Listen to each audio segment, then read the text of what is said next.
Nah, terkait video itu juga ada video soal kriminalisasi terhadap Anies Baswedan dengan segala upayanya dan juga dengan bukti-buktinya, dan juga ada kasus petinggi dari penegak hukum yang disalahgunakan untuk menyelesaikan masalah pribadi anak mantan penguasa.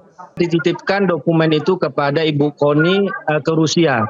Dan beberapa dokumen yang ada di Ibu Koni itu sudah dituangkan dalam bentuk beberapa video yang akan membongkar skandal kasus-kasus korupsi yang melibatkan petinggi-petinggi negara, baik yang masih menjabat atau yang sudah tidak menjabat.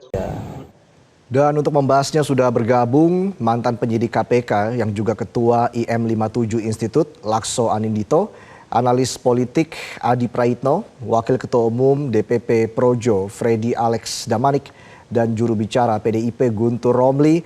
Selamat malam, Bapak-bapak. Ya, selamat malam. Assalamualaikum. Malam. Waalaikumsalam. Saya langsung ke Mas Guntur. Mas Guntur, ini kan Koni Rahakundini mengaku dititipi dokumen dan disebut akan jadi bom waktu. Apakah ini kaitannya sangat erat dengan pengungkapan skandal pejabat negara yang akan disampaikan oleh Hasto begitu? Daya ledaknya seperti apa dokumen ini, Mas Guntur, dan menyasar ke siapa ini sebenarnya, Mas Guntur? Ya, benar sekali. Memang beberapa dokumen yang asli, yang otentik itu dititipkan oleh Sekjen PDI Perjuangan kepada Ibu Koni Bakri ke Rusia, dan itu sudah dinotariskan karena belajar dari pengalaman bagaimana penyidik KPK Rosa itu memeriksa saksi yang bernama Kusnadi tanpa surat pemeriksaan penyidikan, sampai menyita HP, menyita buku partai, sehingga waktu itu sudah Mas Hasto sadar bahwa akan ada upaya-upaya untuk melakukan kriminalisasi, melakukan pemberhangusan terhadap dokumen-dokumen, sehingga dititipkan dokumen itu kepada Ibu Koni ke Rusia. Dan beberapa dokumen yang ada di Ibu Koni itu sudah dituangkan dalam bentuk beberapa video yang akan membongkar skandal kasus-kasus korupsi yang melibatkan petinggi-petinggi negara, baik yang masih menjabat atau yang sudah tidak menjabat. Nah, terkait video itu juga ada video soal kriminalisasi terhadap Anies Baswedan dengan segala upayanya dan juga dengan bukti-buktinya, dan juga ada kasus petinggi dari penegak hukum yang disalahgunakan untuk menyelesaikan masalah pribadi anak mantan penguasa. Nah, nantinya video-video itu akan dirilis oleh Sekjen PDI Perjuangan sebagai bentuk perlawanan, karena kasus ditetapkannya Sekjen PDI Perjuangan sebagai tersangka oleh KPK, kami melihat itu sebagai kasus politik, bukan kasus hukum. Karena kalau kembali kepada kasus ini kan kasus penyuapan. Penyuapan itu apa? Antara Harun Masiku dengan Wahyu Setiawan yang merupakan pejabat publik.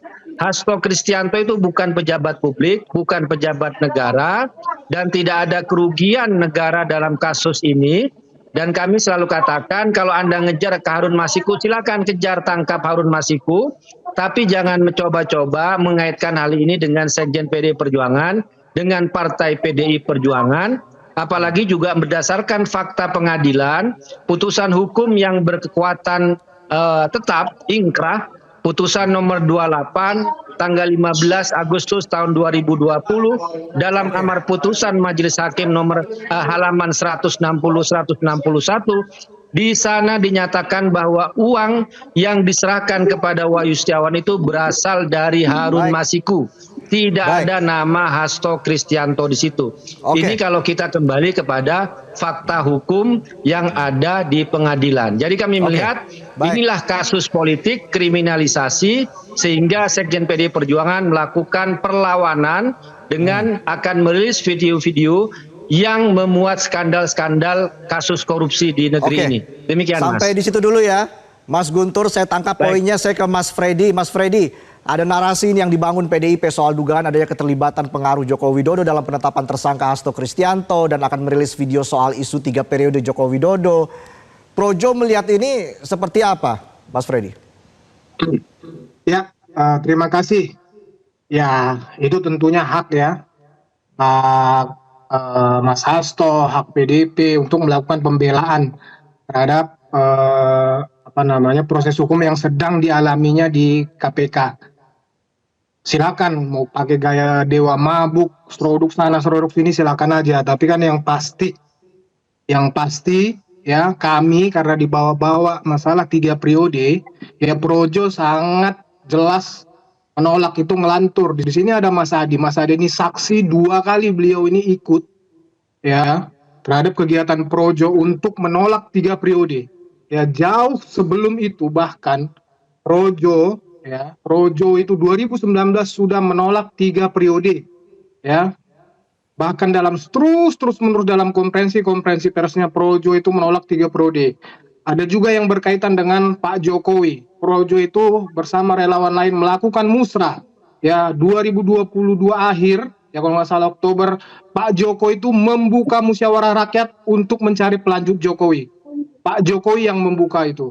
Jelajahi cara baru mendapatkan informasi. Download Metro TV Extend sekarang.